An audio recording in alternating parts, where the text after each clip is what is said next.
Bom dia a todos! Graça e paz do Senhor Jesus seja com todos nós. Uma ótima terça-feira para todos. Hoje é dia 13 de setembro de 2022. Seja muito bem-vindo ao nosso devocional de hoje. E nesta manhã de terça-feira, vamos dar sequência aí à nossa maratona de leitura bíblica. Hoje falando dos Salmos 73 e 74.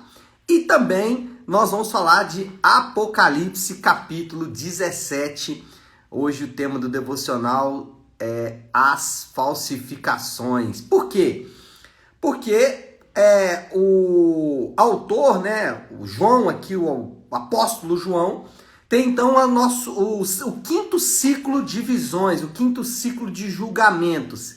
E desta vez, o ciclo de julgamentos vai concentrar-se em a mulher montada na besta. E aqui nós temos duas simbologias importantes, a mulher e a besta. Essas são as duas falsificações que serão então destruídas definitivamente pelo Senhor Jesus no julgamento, no final de tudo, na consumação de todas as coisas. Vamos ler aqui um texto que é Apocalipse, capítulo 17, versículo 1, que diz assim: Apocalipse 17:1. Eu escolhi o versículo primeiro para dar início aqui, mas ele já dá uma ideia do que a gente vai encontrar no capítulo. Diz assim: um dos 7 anjos que tinham as 7 taças aproximou-se e me disse: venha, eu mostrarei a você o julgamento da grande prostituta, a Babilônia, que está sentada sobre muitas águas. Então, o que começaria agora era o julgamento da grande prostituta, da Babilônia, que estava sentada sobre muitas águas, e daqui a pouco, no desenrolar do capítulo, vai mostrar que ela estava montada sobre a besta que nós já vimos, que emerge, falamos já dela aí nos capítulos anteriores. Mas, como eu disse, agora inicia-se então o quinto ciclo de julgamentos. Tivemos lá, deixa eu ver se consigo lembrar de todos, os selos, depois as trombetas, depois os 7 símbolos, simbologias, e por último as 7 taças. E agora nós vamos ter então o julgamento aí da besta e também da Babilônia, que representa então a besta e a Babilônia. A besta representa os poderes da terra em contraste ou em perseguição aos santos de Deus. E aí a primeira falsificação que vai ser julgada, a besta, é o falso poder. Por quê? Porque a besta simboliza esse poder que é falso, que é mentiroso e que muitas vezes ilude muitas pessoas. E aí, quando a gente olha aí para a história sempre mostra que impérios perseguirão os santos de Deus. Poderíamos lembrar dos impérios já do passado, como os egípcios, por exemplo, depois os próprios filisteus e edonitas e amalequitas, e depois mais à frente os babilônicos, os assírios, os persas, os gregos, por fim os romanos, depois já entrando na história cristã, ainda os romanos, depois os sarracenos, agora mais modernamente, os revolucionistas franceses, e agora, nesse período que a gente está vivendo, os progressistas e aqueles que querem destruir todos os conceitos que o cristianismo forma. Esses são bestas, são poderes contrários ao poder de Deus e que falsificam o poder de Deus. E o texto mostra que no final todos eles serão condenados. Mas, de um ponto de vista prático, o verdadeiro poder dos crentes não é político, o verdadeiro poder dos crentes não é militar e o verdadeiro poder dos crentes não é financeiro. Esses poderes estão ligados à besta, estão ligados a esses impérios que se levantam contra os santos de Deus. Então, o poder dos crentes não está nessas coisas, o crente não deve se apoiar nessas coisas, política, dinheiro ou até mesmo força militar. Não, os crentes, eles aprenderam na cruz do Calvário qual é a verdadeira força, qual é o verdadeiro poder do crente. O verdadeiro poder dos crentes está, por exemplo, na fraqueza. Jesus, quando vai à cruz, ele mostra que a sua vitória estava exatamente na sua fraqueza, ou na demonstração da sua fraqueza, de submeter-se à crucificação. O poder dos crentes, então, está quando eles são fracos. O texto bíblico diz, quando eu sou fraco é que sou forte, mostrando aí essa contradição, essa virada que o evangelho traz nesses poderes da terra.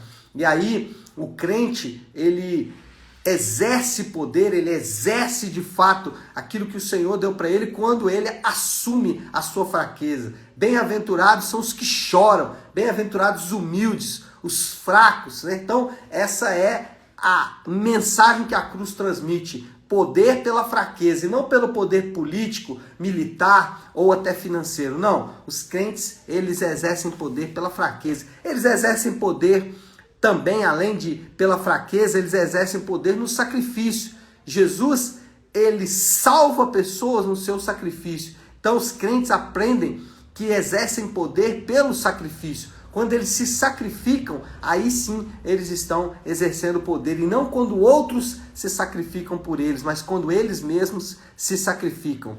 E os crentes exercem poder quando servem. Serviço é essencial para os crentes exercerem poder. Então, a primeira falsificação destruída é o poder falso, o poder mentiroso, que lamentavelmente muitos crentes estão atrás deles. Mas os verdadeiros cristãos aprendem que o poder está na fraqueza, que o poder está no serviço e que o poder está no sacrifício, o poder está em fazer essas coisas. Em segundo lugar, a segunda derrota aqui, o segundo julgamento é contra a Babilônia. Ou aqui o texto vai chamar de a meretriz, a prostituta, né?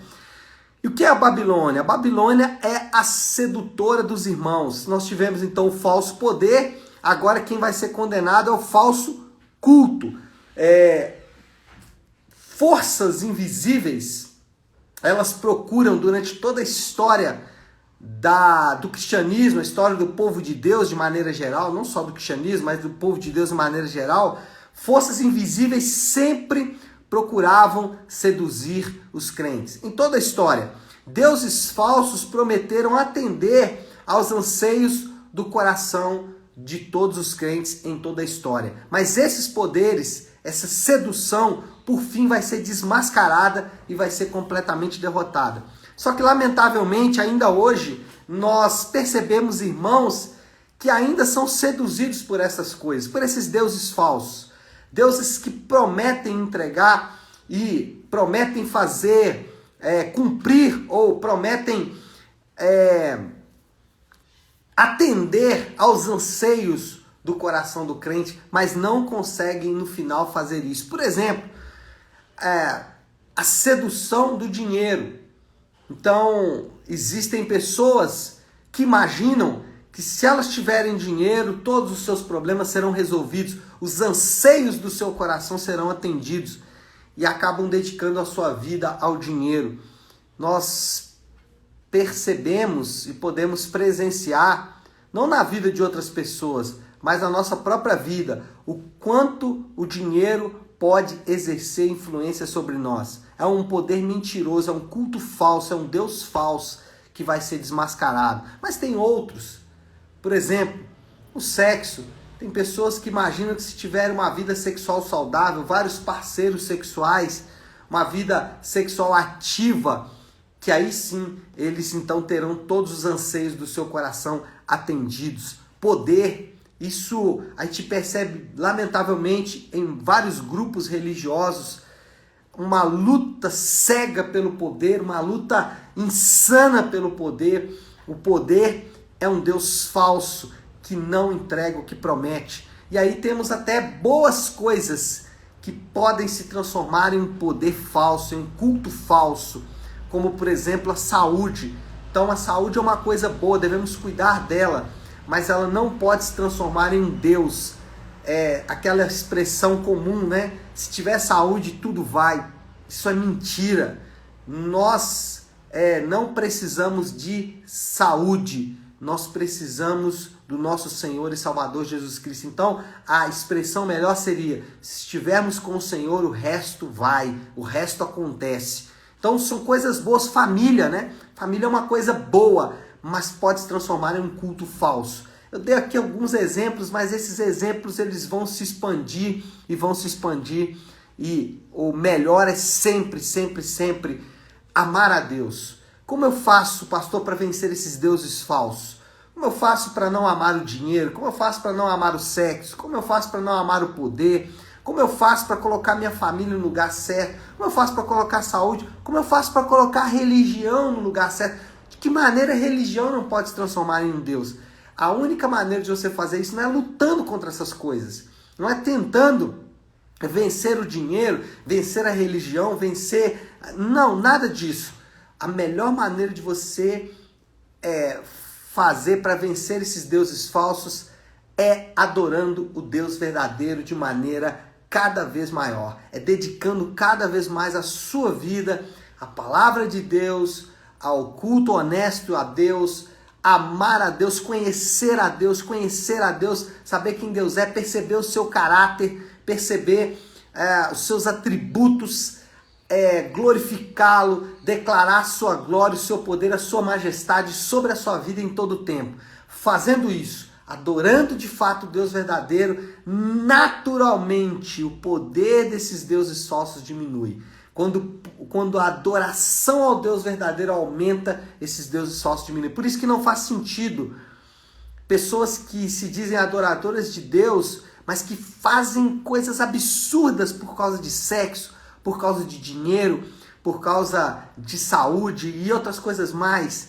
Essas pessoas não estão adorando o Deus verdadeiro. Mas se elas adorarem o Deus verdadeiro, certamente essas coisas ocuparão um lugar importante. E mais, olha que interessante, quando você adora a Deus de fato, quando Deus enche o seu coração, quando Deus é o centro da sua adoração, essas coisas que são até boas, dinheiro, por exemplo, é importante, precisamos de dinheiro para vivermos uma vida boa nessa terra.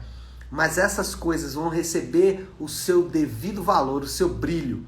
Olha que interessante, quem idolatra o dinheiro, seja aquele que tem muito ou aquele que não tem. Porque essa é uma confusão. Vou dar um exemplo do dinheiro, tá?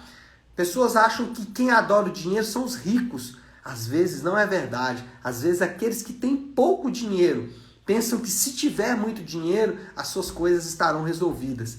A idolatria ao dinheiro é o mesmo, para ricos e pobres. Mas o que acontece? Ricos e pobres vão se decepcionar com o dinheiro, porque o dinheiro vai perder o seu brilho, perder a sua cor, perder o seu propósito. Agora, quando você adora a Deus, o dinheiro passa a ser significativo para você, porque ele começa a cumprir o seu propósito verdadeiro. As coisas começam a ter brilho, as coisas começam a ter valor quando você adora o Deus verdadeiro. Bom, é preciso seguir. Disse então que você precisa adorar o Deus verdadeiro. E é o terceiro ponto aqui. O controle absoluto de Deus é demonstrado. Olha só o versículo 17, aliás, o versículo 16 e 17, então do capítulo 17. Diz assim: a besta e os 10 chifres que você viu odiarão a prostituta. Olha, eles eram parceiros, agora estão odiando um ao outro. Ele diz aqui, né? Eles a levarão à ruína e a deixarão nua, comerão a sua carne e a destruirão com fogo. Olha que interessante, a besta vai destruir a prostituta. As duas eram parceiras ali, a besta e a prostituta, a mulher, a Babilônia, uma montada na outra, fazendo seu estrago durante toda a história. Só que chega um momento que se tornam inimigas, que se tornam rivais, e a besta acaba destruindo a prostituta. Agora, olha só o interessante, aqui está o chocante, versículo 17. Pois Deus pôs no coração deles o desejo de realizar o propósito que ele tem. A prostituta e a besta se autodestruíram porque Deus colocou isso no coração delas, levando-os a concordar em dar à besta o poder que ele tem para reinar até que se cumpram as palavras de Deus. João revela algo impressionante. Deus está conduzindo a história. Todo o trabalho da besta, todo o trabalho da prostituta, os poderes, o culto falso. Deus estava conduzindo, isto é chocante. Choca saber que esses poderes não estavam agindo por conta própria. Na prática, isso é maravilhoso, porque os crentes sabem que Deus tem os seus meios e métodos de realizar a sua vontade.